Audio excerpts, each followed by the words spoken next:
Hello and welcome back to my channel. My name is David Novak. Recently, a booktuber, and I think it may have been Nicole at Noteworthy Fiction, did a nice video in which she talked about her plans for the year to come and contrasted her use of the phrase plans to the sometimes more common phrase goals, reading goals that one might have. And she made a very good, a very astute distinction. And I followed along those lines yesterday in posting my own video in which I talked about my plans. But indeed, in my case, they are plans, but they are also goals. And I think the negative connotation to the word goals perhaps comes from the fact that you may succeed in a goal, but you may fail in a goal. And that's something that should be avoided if you can. I used to work in social services with mentally ill adults, and part of persons' programs tended to include a goal component. That was sort of a necessary stricture imposed upon us by the state. It was something that sort of became a mockery of itself at times. But like when it is a requirement that every goal must be met with success every single time, then you wind up with these artificially inflated goals that are impossible to meet except by telling a falsehood. So the idea of goal setting can be fraught, but in my case, these are indeed goals as well as being plans. And I say I like the word goals because it does hold my feet to the fire a little bit more, to use the common phrase. Plans are subject to change. You decide you want to do something else, and that's very good. And in my case, this conglomeration of books are things that, after some considered thought, I decided that that is specifically what I want to be attempting to read, as opposed to some other things. So I don't want to say,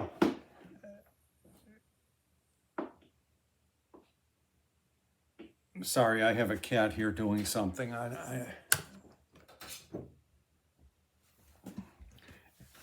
It's a cat you have never seen, I think, but I don't think she will come up here. Now I forget what I was saying. Well, I don't want to be so loose that I can tell myself, well, instead of these, I'm just going to read a bunch of Stephen King novels instead. It took me some time to sort of assess my literary goals or ambitions. I mean, it took some time for me to figure out where I want to place my focus. This past year seemed a little bit dissipated. I spent a good deal of time trying to read Les Miserables by Victor Hugo and failing, and then I dithered around for at least a full month after that. During the time of the election, immediately before and immediately after, I also was dithering and not reading. So in all, I probably lost a good 6 weeks or so of reading. I want to try to not do that this year. And even taking into account that things may happen, I want to prioritize this set of books. And it's a very narrow focus as opposed to just allowing myself to go off in any direction. Now, I think I tallied that I had read 46 books last year.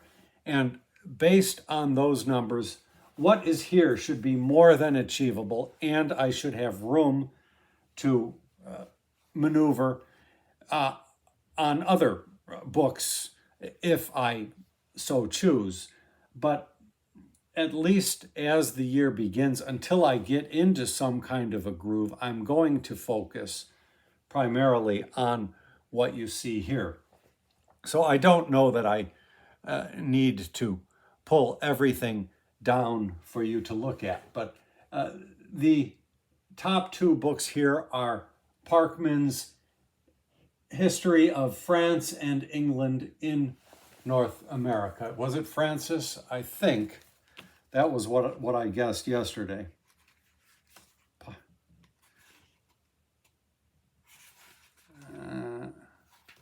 Well, I'm not seeing it as usual. I'm seeing, yeah, Francis Parkman. So this, my hope is to hit this every night before I go to bed. I did similarly with the Library of America 2-volume set of Henry Adams's History of the United States. So this is a little bit bigger, but I finished that up in advance of my plans. I finished it up in October or maybe just the very beginning of November, something like that. So this, just devoting my evening before bed to this massive work is certainly doable. It's certainly achievable as a goal. And I include in that calculation that there will probably be weeks here and there when I just won't get to it. So then the topic of my video yesterday was my fiction goal. I've had this set of 6 books for a long time, just begging me to read them. B. Traven is an author by whom I have read 2 novels and liked them very much. And this set of 6 books is a series called the Jungle Series, or the Jungle Cycle, or sometimes the Mahogany Cycle. So it's 6 distinct novels, but they all take place in the same milieu, and I believe there will be characters that cross from book to book and that kind of thing. So I have a paperback copy of Trosas on order, and it will be coming because it just bugs me that I've had this in a hardback for all this time. So that's the main fiction that I want to start the year with. But I also determined, and this was probably the first determination that I made quite a while back, that I wanted to read A Dream of Red Mansions, probably for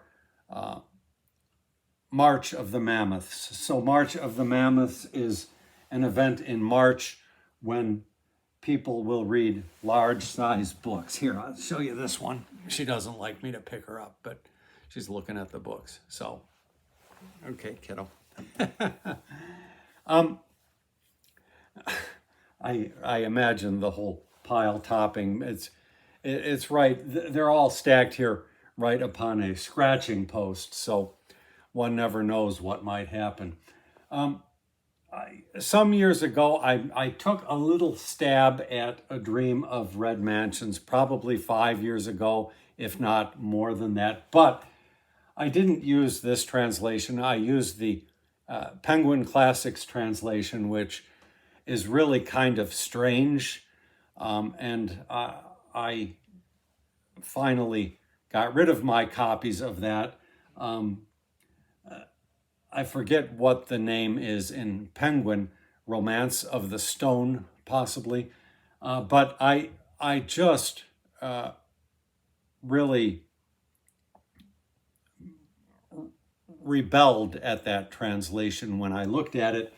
And this 3-volume set of Dream of Red Mansions is that published by the, I think back then it was the Peking Foreign Language Press.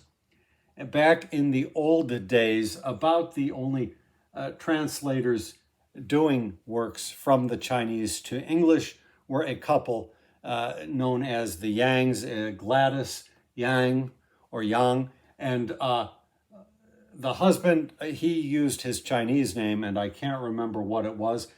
My first Chinese translations back when I was in Taiwan that I read were done by the Yangs. And so they are very dependable. It's a little bit outmoded, perhaps. It's possible. I'm wondering if the equivalent would be something like Constance Garnett. You know you're going to get a dependable and trustworthy work, but it may not be the best you can find up to the latest information or modern standards. But that said, with the case of Chinese books, there may well not exist any other translations of the book in question. And as I say, in this case, there was a Penguin. I think it's done in 5 volumes there. And it did not strike me as dependable. And so the Yangs were always very readable, and they always presented all of the salient parts. I mean, I don't think they abridge. That's not what I'm trying to say. But when you are translating, a word can have so many different nuances. And so they always made sure that they included as much of the full picture as they felt that they could. So I know that they are readable, and that may happen in March. So I don't know which of these books by B. Traven I will finish before March, but then I will just take a little hiatus and devote myself to A Dream of Red Mansions. So in addition to that, I want to be reading some history of ancient China. Historathon is going on, an event created by Vin at Revenant Reads, and the year is divided into quarters, and each quarter focuses on a specific period of time. The first quarter, so January, February, and March, are devoted to antiquity, or antiquity up through the year 500 or something, 500 CE or AD, as you like. And so I decided that I want to focus on China. I've had these books for a good while. One is the Western Zhao civilization, and the other is Eastern Zhao and Qin civilizations. Now, there are other books in line with this that, depending on how time goes, I might insert into the mix. So I have a book about archaeology written by one of my favorite old-time Chinese writers, actually the translator of this book, and his name is escaping me right now. So I would consider that. And there is a book also on the Han dynasty, which is from the same imprint. These are Yale books. So it might be something to do if I am so inclined, and if I feel that I have time. Earlier this year, I read the Harvard series of Imperial China, and the first 3 books were written by Mark Edward Lewis, and so it covered from the Qin and the Han through to the Tang dynasty. And so I will be going back a little bit with these, but then after I finish that, I want to continue with the Harvard series. And so These three books, we have China's Last Empire, The Great Qing, written by Rou, The Troubled Empire, China in the Yuan and Ming dynasties, written by Brooke, and then The Age of Confucian Rule, The Song Transformation of China. While I'm reading those backwards, I guess, of course, we do end at The Great Qing, but nevertheless, you get the picture. So I want to jump back into the Harvard series. As I say, by my calculation, all of this should be doable.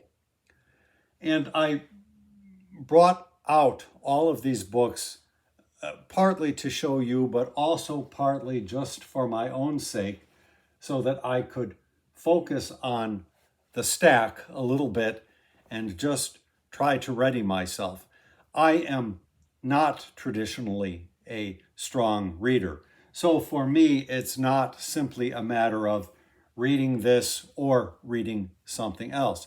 There's actually with me a good bit of chance that I will not read this and substitute it with laying around or watching videos on YouTube or doing any other thing. It's quite a possibility. And so I really want to focus on this in their own way. Each of these books, or really sets of books, have been on my yearning to do list for a long time, and I just never had the stamina or the willpower or even, I suppose, the dedication to read. And so this, I will be embarking on my fourth year, I think it's my fourth year, of solidly putting an effort into reading, dedicating myself on a daily basis to the task or to the pleasure, if you will. And having had a couple of bumps in the road this year, I'm trying to focus a little bit tighter and just remember that every single time I have read something that has been in my mind and beckoning to me for a long time, every time I have closed the final page on such a book, I do feel a tremendous amount of satisfaction. So there are other things in the mix, depending on how things go, that I might consider. As I said, there were other books of Chinese history that I might, as far as novels, this could very well be the year I attempt to read my Library of America edition of the great John Dos Passos USA trilogy. It's something that I would like to do. I've been thinking about it also for a long time. However, I am not including it among my goals. And I think these are the main ones, though. I might also consider, if depending on how time goes, reading this same Parkman about Pontiac. And it's a point in history that I know nothing and would like to know. It would give me a basis then for when I read something more current, more up to date, such as Ned Blackhawk, and he makes reference to the historical moment. Then I would have a basis for understanding better. And I think in the case of these great classical works of history, speaking of Parkman particularly, it is always welcome subsequently to read something a little bit more current. When I finished the Henry Adams book, The History of the United States, I read Gary Will's on Henry Adams and specifically focusing on his history. And I don't think that the Will's book was very good in some respects, but he brought a wealth of newer information to the subject, which I appreciated. I don't think, except for one, and even then, I don't think in the last 3 years of all my reading various books, I don't think I've ever regretted a book that I've read. And so that's also why I want to keep my focus as much as I can. Now, I'm thinking of my trying to become a better reader as a 5-year plan. So I have 2 more years to go, and then I can reassess. I don't believe that reading is the be-all and end-all activity in a life. So it's something that I could see just casting aside if I decide that it's not right for me. But on the other hand, I believe that there are few activities as tailored to or as suitable to old age as reading. And so as I am easing myself into that phase of life, building up these old reading muscles might only be to my benefit. So just thought I would show you this stack. Thank you very much for stopping by my channel.